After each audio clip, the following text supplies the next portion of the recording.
I had an encounter. I went out, and when I came back, I took my bath and laid on my bed. When I woke up around 5 p.m. or thereabout, I perceived this fragrance. One of my dad's collection, Calvin Klein, is one of his favorite perfumes, and I'm like, wow! It just took me back. It was a moment of pure bliss, nostalgia. In fact, it was a moment of epiphany, like anything you want to call it. It just took me back to my childhood, just straight to my dad. I'm like, wow, I remembered him, and it felt so good, you know. So he that part passed.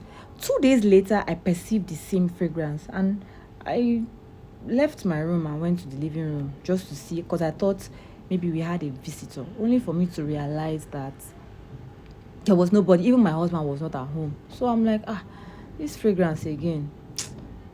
I was skeptical. I'm like, maybe my head is playing trick on me or something.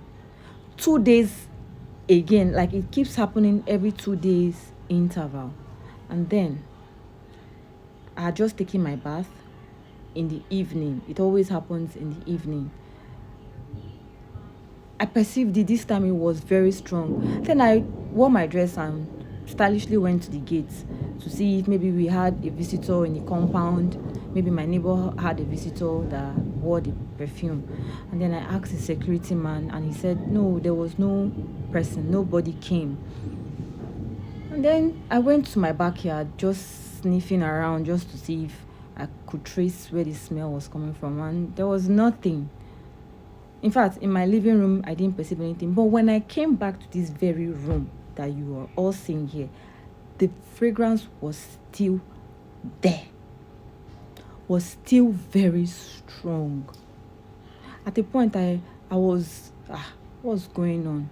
Coupled with the fact that recently I've just been missing home, I've been restless. Like, I kept on missing home. I want to travel home, I want to go home. And then that stage passed. I think about a month and thereabouts later, I had a dream, and it's still very shocking to me and very remarkable to me. In that dream, I was with this faceless man. I would say he's a faceless man because I couldn't recognize his face, but he was with me, more like a guard. So we walked to this big building, like a warehouse, a very big warehouse with a small door. So I opened the door, and right in front of me was utter darkness, complete darkness. But because of the door I had opened, it shone a very bright light directly to a table. And then I walked into this warehouse confidently, as if I knew where I was going to or who I was going to meet. And lo and behold, I saw my dad on this table, more like his casket or so. And then when I got to him, he was lying down. When I got to where he was, he sat upright like I'm seated in this video. Then he started stretching his neck like this, stretching his body, and then he started talking, lamenting, and I can't remember everything he said. And then what I can remember he said was, Shebi, I am a nurse, I should give him drip. This was how he demonstrated. I should give him drip, I should give him drip. And then I replied and said, daddy, don't worry, I go give you drip. Then I got the drip and I was giving him the drip. Mind you, when I stepped into this room, my dad was low and in darkness, but because I had opened a door, it shone a bright light into the room. No, like it shone a bright light to where my dad was. Not, it didn't engulf the entire building or the warehouse. It was just where my dad was that the light was. Then, as I was attending to my dad, somebody else who was also low, like the state my dad was, he looked up to us because my dad was now elevated to the level where I can attend to him. He looked up to us and then he said, Kumasi, congratulations, finally they don't remember you. And then I was shocked in the dream, and I realized, it's not my dad. Like, my dad is not the only person in this room. There are other people. And because of the light that came into the room through the door I had opened, it's reflected further, more like it helped my perception to see what was happening. Like, the reflection of the light illuminated the room, sort of. And then I was, at a point, I even left my dad and was trying to snoop around to see what was happening. Then I realized there were thousands of people, if not millions of people, in that room, all in darkness.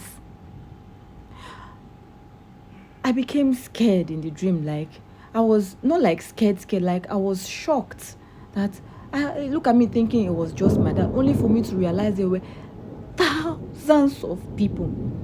And then after giving my dad the drip, he felt strong, and then he yes, he was strong and active, and then he stood up. He was now able to walk. Then the man I was with, I can't really remember his face. I think it was now time for me to leave. Then we left. I don't know if my dad came out with me, but we left. I woke up at exactly 3 a.m. and then I couldn't sleep because I was wondering why this dream. I've been perceiving my dad's fragrance, and now this dream, after months of the fragrance encounter, I was still thinking. Then I tried to browse, but I was just thinking. And then something told me, I realized the reason why those persons were still in darkness is because their loved ones who are in this physical realm, in this reality, have probably forgotten about them, don't do their remembrance, don't talk about them, don't light them candles. You don't do anything about your loved ones. That's why they are in darkness, because I feel like that's what came to me. And then I was so restless. Some days later, I went to my mom and told her, look at the dream I had. My mom, you know, tried to, suppress me. She tried to, don't worry, he's resting. Everything will be fine. Your dad is safe where he is. She was bringing the religion into it. I'm like, no, there's more to it. This is not time for the same. I feel like he was trying to maybe pass a message to me or so. And then our voices, like, my temper was getting high. Then my elder sister walked in. When she walked in, she joined in the conversation, and she was like, she had similar dream that she had seen my dad. The same night I had the dream that my dad was flogging her, not like flogging her to inflict injury, but it was like, wake up, are you not seeing what is happening? Wake up, what is happening in the family? And then my mom realized that, wow, this is serious. Like, it's more serious than she thought. And then, why, to an extent, I was like, why are you trying to suppress me? Is it that you don't believe me?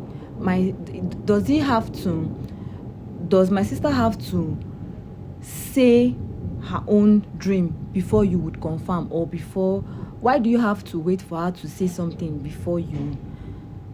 But that's aside, Sha.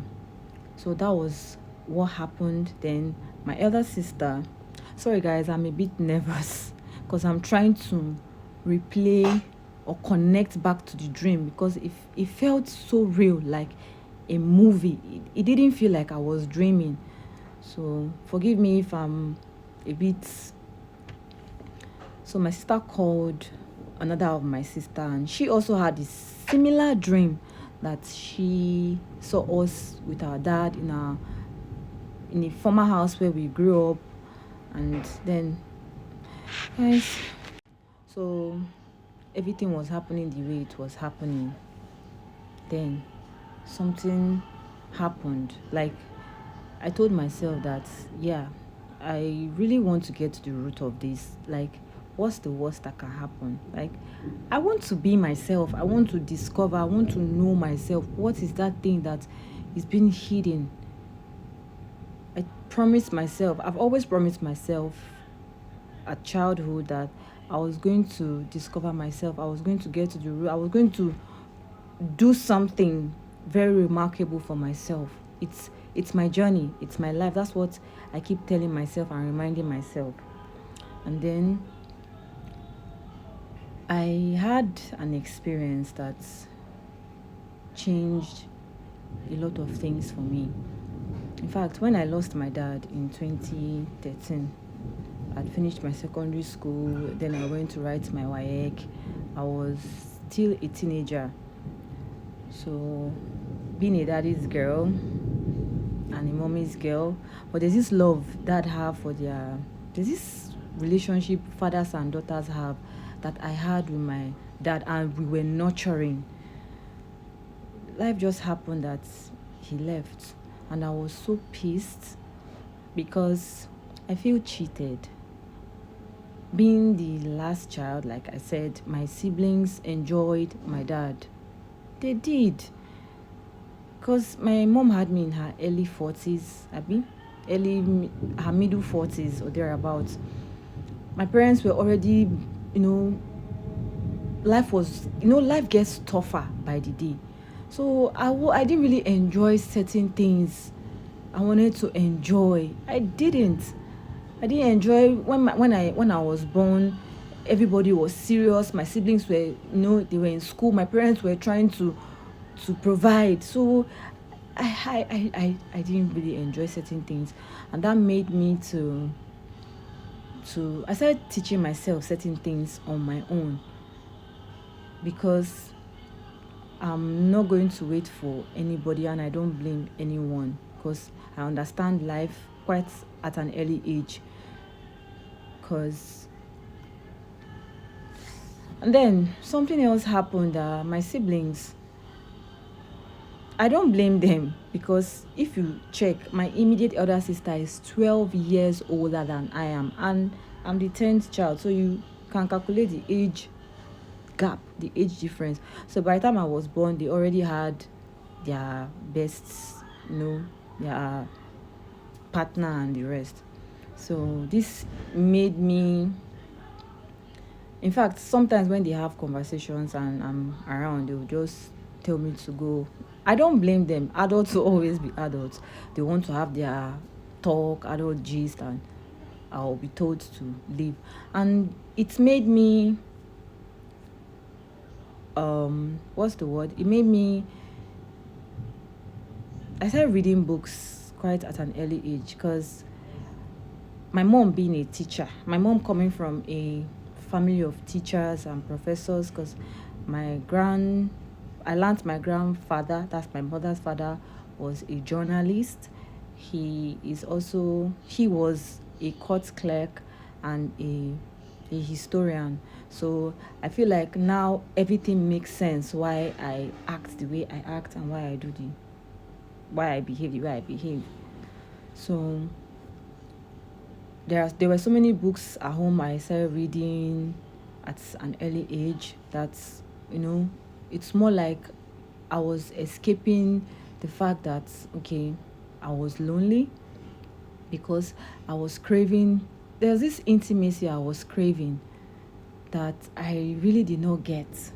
Not because my parents did not provide for me, they did, but there's this form of intimacy I craved, but they had to provide for us, they had to work, they had to do certain things, and I kept on parenting myself to an extent. My mom did everything she could, and I am so grateful for my mom. Everything humanly possible to give to me. And yes, she has played her part. So when I lost my dad, I was really hot, because I'm like, why? Why is it my turn? Why is it not my turn? You're dying. I felt naked. I felt embarrassed, because as a child, as a young girl, I never thought death was going to happen in my family so suddenly. So I was embarrassed. And he died when I was away. I went to write my WAEC in Bayelsa State, Nigeria. And then I got a call that I had lost my dad. I was so embarrassed. I was with my auntie, and I still had to read for that exam. So I was going through a lot. I was depressed.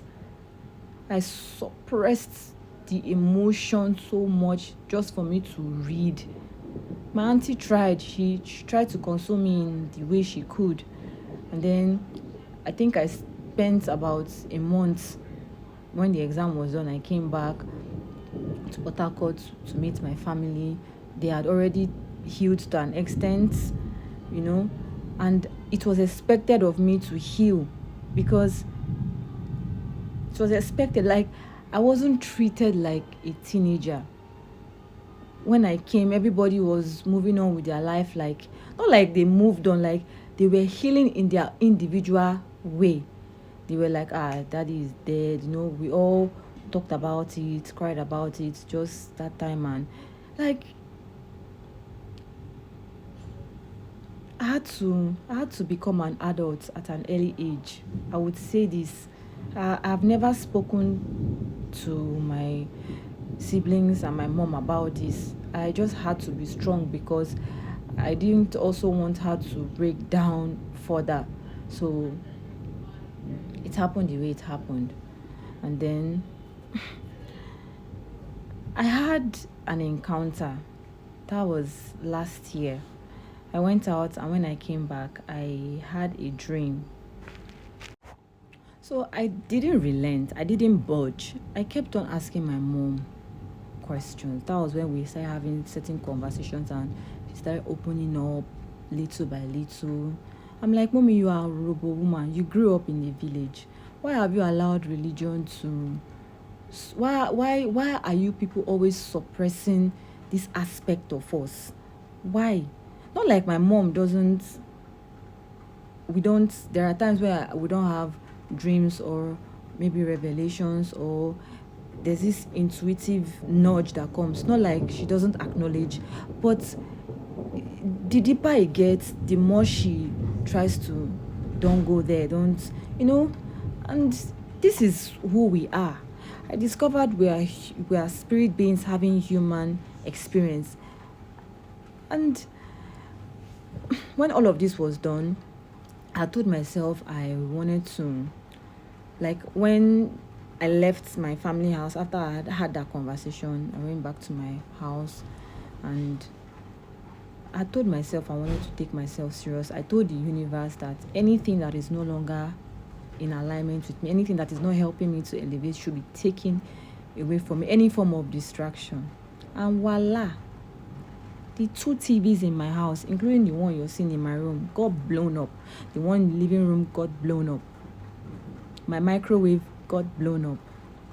Like, some things were just getting spoiled. And at first I was like, maybe it's power surge or something. But I realized my neighbor's gadgets, or their electronics rather, have been working very well. It's just us. And it made sense to me why those things were happening, and why I suddenly did not want to, why I suddenly left my place of work, like my internship rather. I was already done, quite alright, but I didn't stay to the finish line because I needed time to heal. I discovered I was pouring. I've given so much of myself because I have been suppressed for too long. I couldn't hold it anymore. So I discovered my ancestors were trying to get my attention. They needed me to find solitude. They needed me to stay in isolation for a while, just so I do my shadow work, just so I reflect, just so that I I I do some research, just so that I am not distracted by friends, by social media, by certain things. And it connected me more with nature. And it's basically how my spiritual awakening heightened, because This journey has not been today, it's been there for a long time, because when I there's this intimacy I've always wanted as a child, because my siblings were grown ups already and they were all in school. Then I didn't really have that much bond like I would.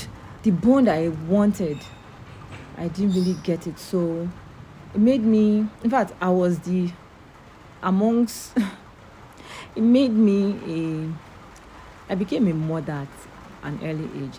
I became so nurturing to most of the children in my compound. Most people, like where I grew up then in town, Harbour Road, my that compound, most people leave their kids with me. Like, who doesn't know me then? Because playing with kids sort of like made me, I didn't want them to experience that emptiness I experienced. Not like I wasn't loved, but there was something I wanted, but the society kept on taking it away, because my parents had to work to provide. Quite right, they made out few times to they made out time to be with us, with me. Like, I enjoyed my childhood, but it was more about work. And I'm grateful that at least my mom, being a teacher, a retired teacher, helped me to love books, storybooks, and so many other books when I'm bored. So it sort of helped me. At some point, I left it because I was like, okay, I wanted to loosen up. I let my guard down at some point because I made some friends. I went to school. I was more focused now on nursing school. Like, it was more about health. I wasn't really doing much of those things I desired. My journey was on hold. And prior to this, when I felt bored, then when phone came out newly, I would browse. Then me and YouTube, I would go to YouTube to ask about Bermuda Triangle, if mermaids exist. I was just going into the dark web, into the rabbit hole, unknown to certain people. And there were certain conversations I don't have with certain people, because you meet people where they've met themselves. When I have certain conversations and I see the response and feedback, I will just tell myself that, you can't have this conversation with this person, because you're going to be seen as one very weird person. So I kept so many things to myself, and I feel like what is going on now, it's a rude and huge awakening, a global awakening, more like a portal has been opened. Our ancestors, yes, I'm saying it with my full chest, are angry because we have been suppressed. They have also been abandoned. And so many people are experiencing certain things. Some persons are depressed. In fact, social media has been used to promote certain things. Yes, you can use social media to promote love, positive vibes, but of recent in Nigeria, if you check, you see the rate of divorce, the rate of heartbreaks, companies are crumbling, relationships are crashing, so many things are ending. We know that for something new to start, certain things have to end, but I discovered this is time for healing. This is my time for healing, for the suppressed emotions I had about my dad. I thought I had finished grieving. I never knew it's an unhealed wound I abandoned.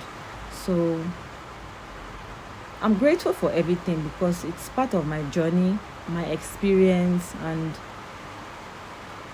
yeah.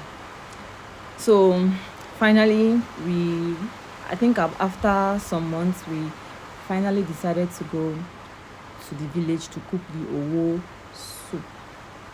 This period has been quite challenging for a lot of people. And I pity people who are absorbing other people's energies, because when you absorb certain energies, even from social media, that's how I got to filter the people I follow, the content I watch. Because when you absorb those energies, those frequencies, it manifests in your reality. And most of those external frequencies are not yours.